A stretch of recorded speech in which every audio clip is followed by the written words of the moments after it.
आज छुई आ बैगण रे गोटे बढ़िया रेसिपी आपण मानक सहित शेयर करी जोटा कि खाइबा को बहुत ही टेस्टी लगी थाए। तो प्रथमे तरकारी बनवाई मुझे गोटे मसला बनई नेबी। तो से मुठे खंड भृसंग पत्र आ फाड़े नड़िया आ 10 ରୁ 15टा रसुण कोला ताको पानी देके आमे ग्राइंड करी नबा। पूरा चिकन करके ग्राइंड करी नेबे देखि नियंतु। तापरे एठी मु 5टा टमाटो को काटिकी नेइछि ताको भी ग्राइंड करी नबा। देखि नियंतु टमाटो को भी एठी ग्राइंड करी नेइछि। तापरे एठी परिबा को मध्य काटी नेइछि। तापरे तरकारी बनिबा पई मु एठी खट्टा को भेदेई नेइछि। तापरे कढ़ी रे देई दबा रिफाइन तेल। तेल देई साला परे पकई दबा एठी फुटण। तापरे एठी पकई दबा जीरा। तापरे एठी पकई दबा सोरिष। तापरे एठी पकई दबा सुखिला लंका आ भल भाबरे आमे गोळेई नबा। टिके भल भाबरे फुटी गले एठी पकई दबा पियाज। मु एठी 3टा पियाज नेइछि। पियाज टिके अधिका लागि थाए तो पियाज टिके माने अधिका देले तरकारी स्वाद बहुत ही बढ़िया लागि थाए।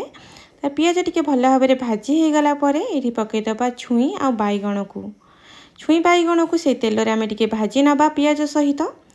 टिके भल भाबरे गोळेई साला परे स्वाद अनुसार देई दबा लूण। तापरे एठी पकई दबा हळदी आ भल भाबरे गोळेई नबा। तापरे ढांकी की छाड़ी दबा छुई बैगण भल भाबरे सिझिबा पई। छुई बैगण सिझिबा भितर एही आमे गोटे मसला बनै नबा तरकारी रे दबा पई।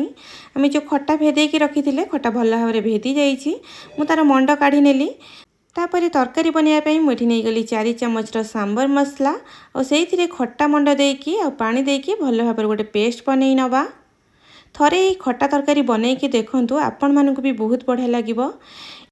आमे जेते बळे ना मौसी घर को जाऊ से ई रेसिपीटा निहाती बनैकी रखी थांती आ हमको बहुत बढ़िया लगे। तांको ठारू ई रेसिपी आनिकी मु माने पचारिकी मु ई रेसिपीटा बनौछि। भाबुछि कि आपण मानको भी बहुत बढ़िया लागिबो। तो एठी छुई बैगण भल भाबरे सिझी जाईछि। देखि नियंतु एही परि भाबरे बढ़िया भाबरे छुई बैगण को भल भाबरे भाजी नेबे। तापरे एठी पकई दबा टमाटर पेस्ट। टमाटर पेस्ट पकई की छुई बैगण को भल भाबरे गोळेई नबा। गोटे मिनिट पर्यंत छुई बैगण को कसी नबा। तापर एठी पकई दबा खट्टा और सांबर मसला को जोटा गोळे की रखिथिले से पेस्ट को देई दबा। तापरे भल भाबरे गोळेई नबा आ से पर्यंत कसिबा जे पर्यंत माने ऊपर को तेल न उठी आसीची। छुई बैगण रे एते टेस्टी रेसिपी बनी पारे मु ए रेसिपी खाइला परे ही जानिली और बहुत ही बढ़िया लगे ये तरकारीटा। थरे निहाती बनै की देखंतु खाली भात सहित ये तरकारी हे गले ना बहुत बढ़िया लागिबो। तो ये देखंतु मसला को भल भाबरे आमे कसी नबा जेमिति कि ऊपर को तेल उठी आसीबो। आमे ढांकी की भल भाबरे गोळे की भल भाबरे कसी नबा। एठी देखि नियंतु मसला रो ऊपर को तेल उठी आसिलाणी। एठी आमे तरकारी को भल भाबरे गोळेई नबा। एठी छुई बैगण हमर भल भाबरे सिझी गलाणी। एठी आमे पकई दबा आमे जो पेस्ट बनै की रखिथिले भृसंग पत्र रसुण आ नड़ियार। तापरे ताटिया रे जहाँ भी लगी मु पानी देकी से पानी को आमे तरकारी रे दे दबा आ भल भाबरे गोळेई नबा। तापरे गोटे मिनिट पर्यंत मसला को नड़िया रस सहित भल भाबरे आमे कसी नबा। एठी गोटे मिनिट परे देखि नियंतु एठी भल भाबरे फुटी आसिलाणी। तापरे आवश्यक अनुसार आमे तरकारी रे दे दबा पानी। जेहेतु हमको तरकारी को 15 मिनिट भला फुटेबार अछि सेथिपाई आपण माने आपणक माने आवश्यक अनुसार पानी देबे जेमिति तरकारी टिके गाढ़ा रहिबो। एठी मु पानी देकी भल भाबरे तरकारी को गोळेई नेली। तापरे ढांकी के छाड़ी देबी 15 मिनिट पर्यंत लो टू मीडियम आंच रे फुटिबा पई।